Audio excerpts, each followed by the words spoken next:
ماہ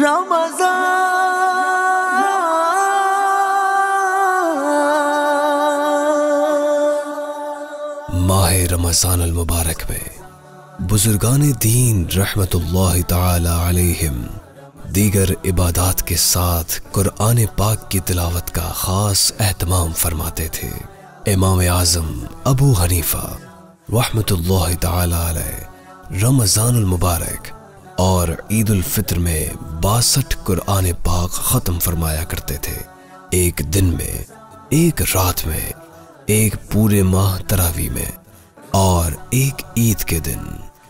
حضرت امام مالک رحمت اللہ علیہ پورا سال درس حدیث دیتے، لیکن ماہ رمضان المبارک میں آپ دیگر مشاغل چھوڑ کر صرف تلاوت قرآن فرماتے تھے۔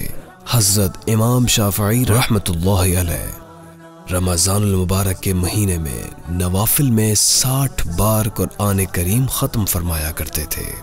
امام بخاری رحمت اللہ تعالی علیہ رمضان المبارک میں روزانہ تراویح میں ایک قرآن پاک ختم فرمایا کرتے تھے۔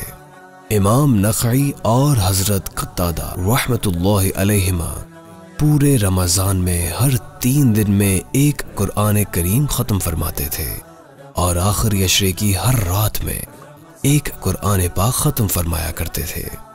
حضرت اسود بن یزید رحمت اللہ تعالی علیہ رمضان المبارک کی ہر 2 راتوں میں پورا قرآن پاک ختم فرمایا کرتے تھے۔